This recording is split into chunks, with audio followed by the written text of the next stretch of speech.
Hi. So, if you've been following me for any length of time over the last 13 years that I've been putting things on the internet, any of the music I've made, any of the Instagram, YouTube, Facebook stuff, my condolences. But also, you would know that I fancy dumb guitars. I have a ridiculous number of them, and they're all wonderful. 7 strings, fan frets, pointy, tremolos, headless, weird woods, sparkly purple, hot pink, aluminium. I've made that video about the obstructures I picked up a few years ago and had for a while and had to let go. I regret that every day. But they all sort of exist. Most of them over the last couple of years are me chasing a thing because I couldn't get a particular guitar. There wasn't a way to make it happen. Like these. For instance, this Harvester 077 Wandre. It's a beautiful guitar. This is one of my favourite things that's ever happened. It's only one of these in the world. Built sort of like a Wandre Cobra. Metal broomstick with a wooden fingerboard and wide range humbuckers bolted to the neck and the bridge and like cassette deck switching, and it sounds like a tuning fork with a wooden body attached to it. Brass nut, amazing guitar. I love it, but it only exists because I couldn't get another particular guitar, and it led me down the path of, well, who can get closest, and so far this has been the closest. And likewise, this one here, which I've had for 4 years this year, and I love dearly, my favourite ever 6-string guitar, EGC number 1259, all hollow aluminium with a solid neck running through it, thin with the 2 humbuckers bolted to it and the bridge bolted to it and a 5-way blade, and it's thin and it's stainless frets and it's loud and rings like a piano. Beautiful, amazing guitar, but it only exists as a 6-string because I couldn't get it as a 7-string. They said no many times. Nicely, but wasn't a possibility, couldn't make it happen.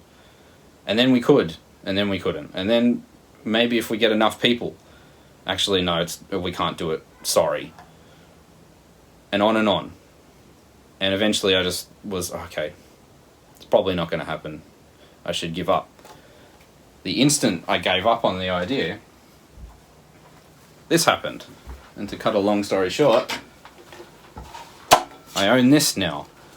This is an electrical guitar company Series 1, serial number 1106. But crucially, it's a 26.5-inch scale baritone 7-string electrical guitar company Series 1, serial number 1106. And it's got a powder back, just like my other one, bolted all the way around. Solid neck, it's thin, kind of like an ESP profile. Stainless frets. 2 Duncans, we think. They might be bare knuckles. I'll update if we figure out exactly what they are. Kevin doesn't remember at this point, or hasn't looked up the spec sheet of what he ended up putting in here. 3-way switch, volume and tone. Volume and tone originally weren't present. It was just a switch and a kill switch. And that's it. Because I didn't order this guitar. This was ordered sometime around 2014 or 15 by a fellow in Russia. And he never saw it. He never ended up getting this guitar for various reasons. I don't have time to go through the story, and also I'm not going to, because it's a bit of heartache for everyone, for him and for Kevin and EGC, I think. But the happy ending of the story is, at least for me especially, after 7 years, I've done it. I've managed to scoop this guitar up, and now it's going into the tomb with me. But I'm making this video primarily because I'm about to pull this apart and scrub the mirror finish off, because I would never have ordered it this way. And I've already started to do it on the neck, and it's doing wonders, because you just get lost in the chaos. There's no fretboard inlays. There's some top dots, but there's no inlays on the top here. And because it's a mirror finish, whatever you are pointed at will reflect in the fingerboard, and everything just turns into the same, like, acid trip of shapes. So I'm going to brush it down and see where we get at. And once I've done that, I'll tell more about how it's put together and play some stuff. So for now, this is what it used to look like, and I'll be back in a minute. Wish me luck. Thought I might as well film this part of the process as well.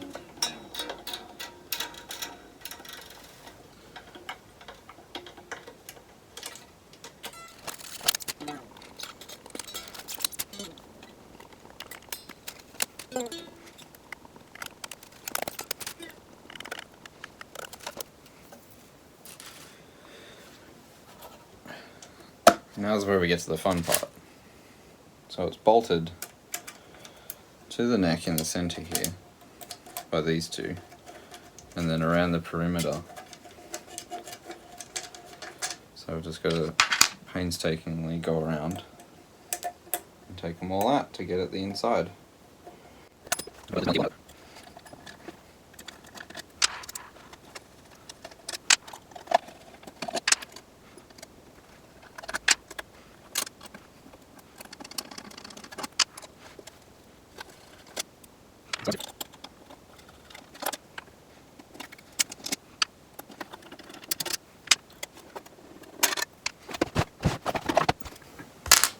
So that once you've painstakingly taken everything off, you can loosen the nut, the input off a little bit,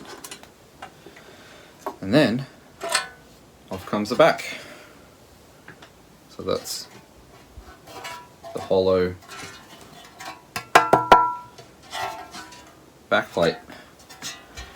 Inside, you've got that. There's the pan. Metal pan,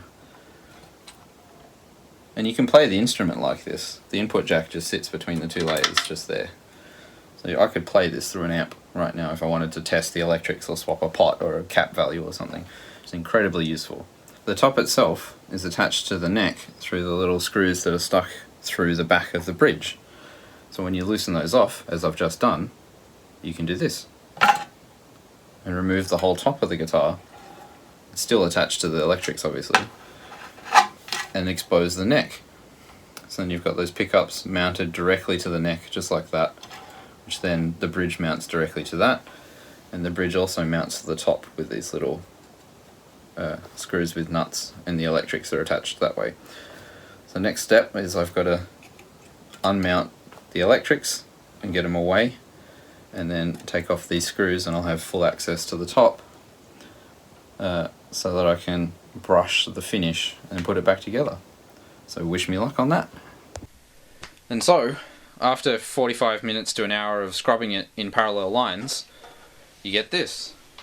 It's actually day 3, and I'm wearing yet another different shirt, but it didn't take 3 days. It just, like, I haven't had enough time to sit down here with this guitar for longer than, 45 minutes to an hour uninterrupted, especially with a little anxious bark machine. He's very sweet, but I think he's a bit more than we bargained for. Yeah, so it looks like a scene through a rainy window now, I guess, or a hospitality appliance, instead of this psychedelia of everything reflecting. I mean, I'm used to blank fingerboards, but a blank fingerboard is usually just a blank block with lines in it, and not a reflection of every single item in your house yelling at you from the fingerboard while you're trying to play. So it's a bit more challenging. So I'm pretty stoked on the way this has turned out, considering I did it on my floor with a Scotch-Brite and some steel wool. Yeah, so there's that. The latching kill switch that used to live up here, which is replaced by a sticker. Latching! No. Awful. Pulled that out immediately. And the pickup were the 3 things that concerned me. I guess originally it didn't have a volume or a tone either, so that was a big concern. But they were added later, and when the guitar went up for sale the first time, these were added. But the pickup still kind of made me go, I don't know. And also it was in the US at the time, so it wasn't convenient at all. It would have cost me probably $1,000 more than I paid for this just to get it here, and taxes and customs and blah. So I jumped at the chance to get it when it was already here. Because I'm lazy in that sense. Even though it was a dream guitar, it was too much effort, and it was still not right, even though it was the dream guitar. So anyway, The middle pickup was the last thing, and I was a bit concerned that I wouldn't like that. So that was like the nail in the coffin of, I'm not going to spend XYZ amount of dollars, I won't spoil it, to order a guitar from the US and pay customs and taxes on it for a thing that's got 3 things wrong with it, when I could just bide my time and eventually get the right one. But it turned out to be the right one. This pickup is fantastic in the position that it's in. If it had been a neck pickup like I would have asked for, I don't think I would have liked it as much. It would have been altogether too bassy. So this guitar is, as far as I'm concerned, close enough. 26.5 inch. It's got a thin neck instead of a thick one. It's got the right pickup. The middle pickup sounds like a net pickup. It's just in the middle. It's got a reasonable switching, just, bridge both of them neck, which is the middle. It's got the volume and the tone. No problem. And now it's furniture instead of a mirror. Great. So anyway, I'm going to plug it into a jazz chorus, because I don't think these guitars get enough credit for just how good they are as an instrument. You can play anything you like on these. You don't have to use them for brutalist post-punk or doom metal or whatever sumac is. You can play whatever you want.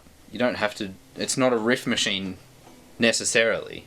You can happily play just big intervals and jazz chords and noodle around on it as a shred lord. Like, if you really wanted to, you could play that way. They're incredible, versatile guitars with a character all their own. They're unlike anything else, and they're my favourite. That's the gist.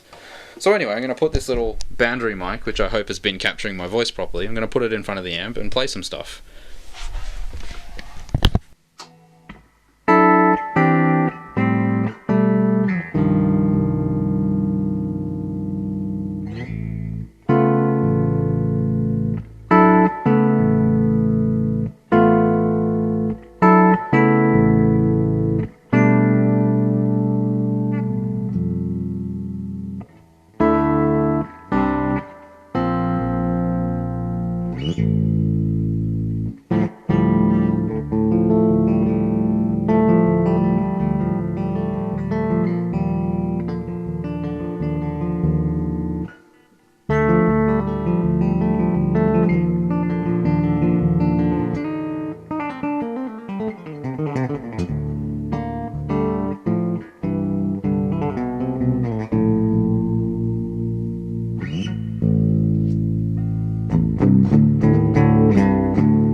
How good does that sound? I mean, aside from the suspect playing, that's really good, right? Objectively, that's good. Anyway, no distortion required for guitars like this to exist, honestly. And I hope that sold it to you. I mean, I'll attach some stuff after this, with a bit of gain on it.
So you can do that with it, but like, you don't have to. You can just goof around and play wide intervals and fuck up Miles Davis if you want, and it sounds great.